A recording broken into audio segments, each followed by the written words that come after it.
Hey there! Hi there! Ho there everybody! Welcome back to another 1.16 update video. Today we're going to be taking a look at every block that's been added to the 1.16 update so far. So let's get started. Now one of the first block sets we're going to be talking about is actually the first kind of new blocks that were added, and that is the warped blocks and the crimson blocks. So we got the warped, the crimson, and we have these two new types of trees. We have both the regular logs and the six-sided, as well as the stripped versions. We have the logs and six-sided blocks there. Along with all of these, we have the full wooden block, the planks. We have stairs and slabs, as well as fences, trapdoors, pressure plates, fence gates, buttons, and doors as well. And that's for both the warped and crimson. Having all these options to build with for both wood sets is really going to help expand our building palette. Moving right along though is our bricks. We have both nether bricks and red nether bricks. And these are some new blocks here. Of course we've had nether bricks before, but you can see here we have a couple of new things. We have cracked nether bricks and chiseled nether bricks that kind of give that wither skelly skull look there. And of course we have our fences, or excuse me, brick wall. Now, unlike previous versions, one of the nice things about 1.16 is it creates a solid wall. You get a solid wall when you build this up. You don't get that gap in the middle, which is really nice. And you get that little lip there, which adds a little extra depth to your builds. And we have the red nether bricks. We have stairs and slabs for that, which again just really helps to increase our building palette. Coming up next is, well, probably honestly my favorite part of this whole video, and actually probably my favorite part of this whole update as well, and that is the blackstone. The blackstone is a recent addition here as of this time of this recording. And with the blackstone, we have a couple of variants here. We have, of course, the regular blackstone with walls, stairs, and half slabs. We also have polished blackstone that comes in this wide array. We also get buttons and pressure plates. And of course, we have the blackstone bricks. And this comes in the block, stairs, slabs, walls. And we also get this cracked stone brick, which is really interesting. And two of the other blocks that didn't really fit in with any of these, but they're kind of on their own. We have gilded blackstone, which can add some nice details in with the regular blackstone. And we have this chiseled blackstone, which kind of gives a little smiley face.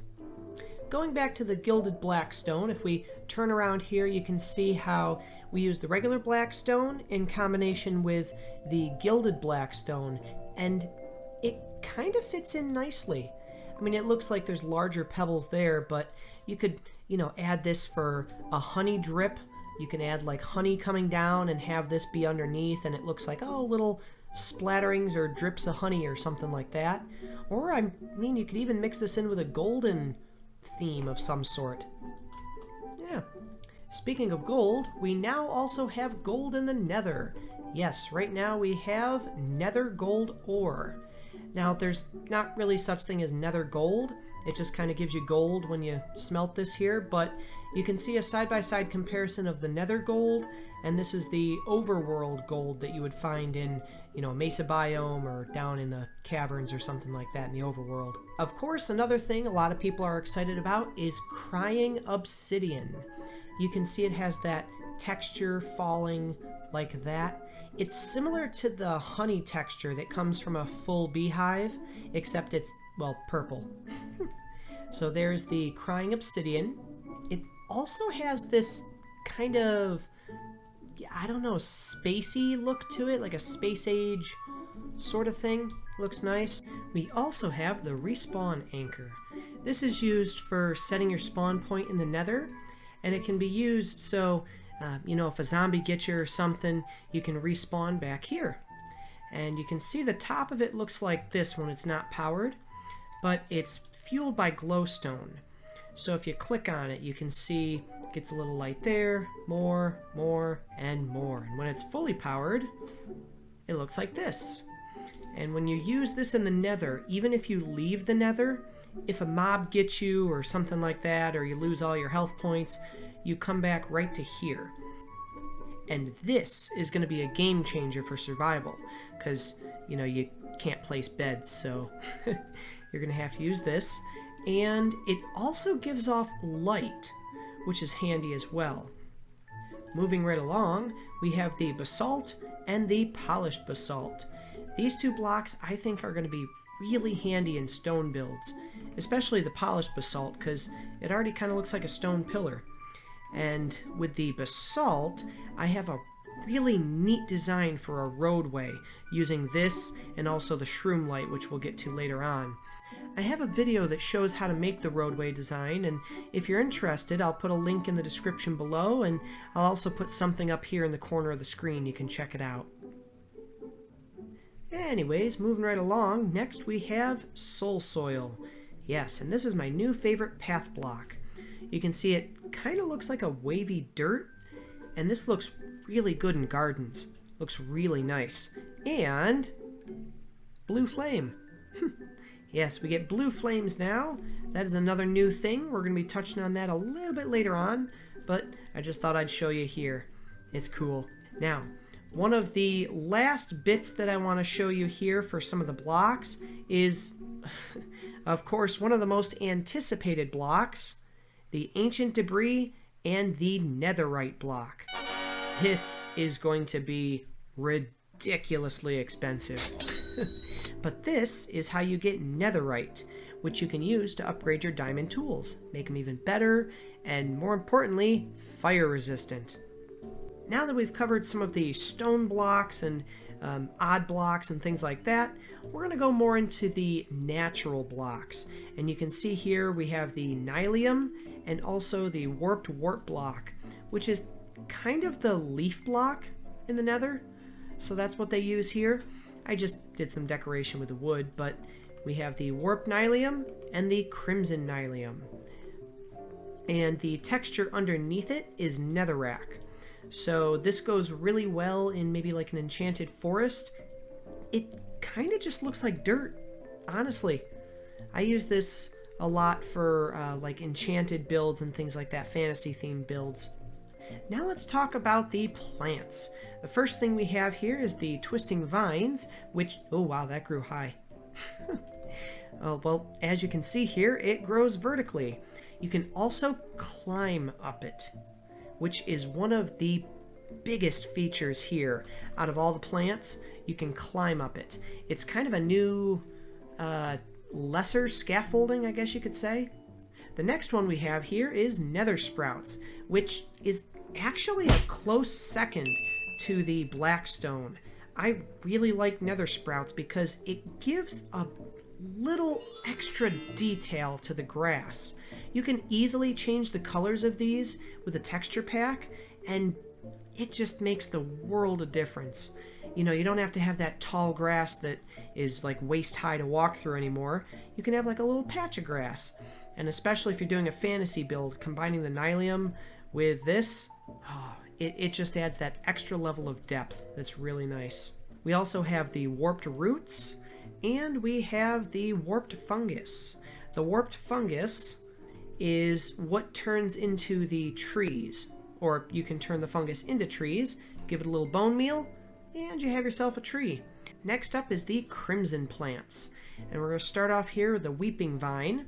It's the opposite of the twisting vine. Twisting vine grows up, weeping vine grows down, which is actually better because you can put this at the top of a cave, and instead of using a water bucket, you can just slide down and climb back up, and you're good to go.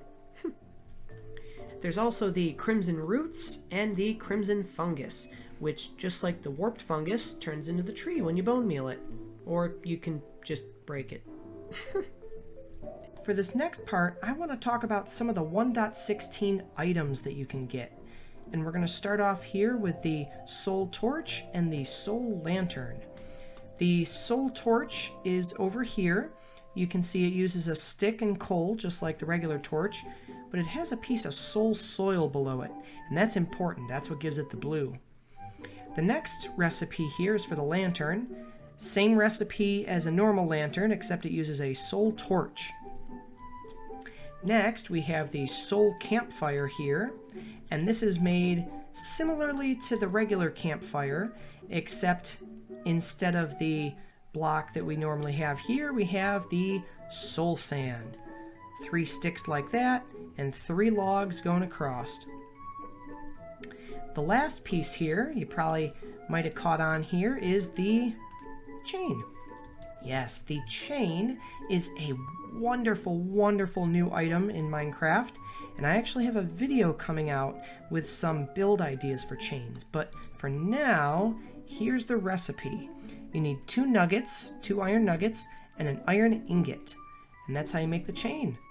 It's a great way to hang these lanterns here. Really, really nice.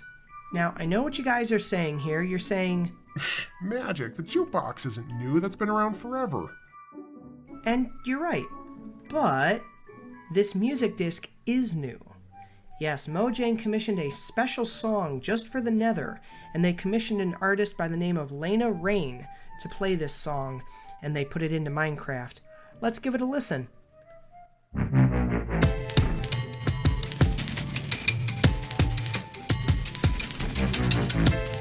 Yeah, so you see we've got a little action music going on there. That's pretty neat. And then I can't remember what I was gonna put here. Anyways, moving right along. Going back to netherite for a quick second here, which, by the way, this is a block of netherite and polished blackstone. Really goes well together. Anyways, we have netherite ingots and netherite scrap. The netherite scrap is what you get from ancient debris, but in order to make a netherite ingot, you're going to need 4 netherite scrap and 4 gold ingots. Put them in a crafting table like this and get yourself an ingot. Now, in order to get netherite armor, you're first going to need a set of diamond armor, and you're going to need a smithing table. So you're going to need 1 netherite ingot per item that you want to make into netherite. In this case, we'll do a helmet. Go into your smithing table, put the helmet in, put the netherite ingot in, and you have yourself a netherite helmet. Yeah, looks pretty spiffy. And now it's time for redstone. You see this plus shape here? Well, in order to get these little tiny bits on the end of the center blob, you used to have to put a redstone dust next to it. But that's no longer the case. You see, in 1.16, the redstone dust automatically puts these 4 connection parts in, which doesn't really affect the circuitry, I don't think. But it just looks cool. It's kind of cool there. And last but not least, we have the target block, which can be made with a hay bale and 4 pieces of redstone dust, just like this. Now, as some of you probably already know, I'm not the best at redstone. Not really. But there's a lot of YouTubers out there that are, and I found a couple of videos of some people doing some really interesting stuff with these target blocks in redstone, and I'll put links in the description below if you want to check them out. And there we go. That's every block and item that's been added to 1.16 so far. If I left one out, let me know down in the comments section below. I tried to get them all, but hey, sometimes you miss them. Anyways, that's going to do it for me for today's episode. You guys have a good day, and I'll see you in the next video. Bye-bye.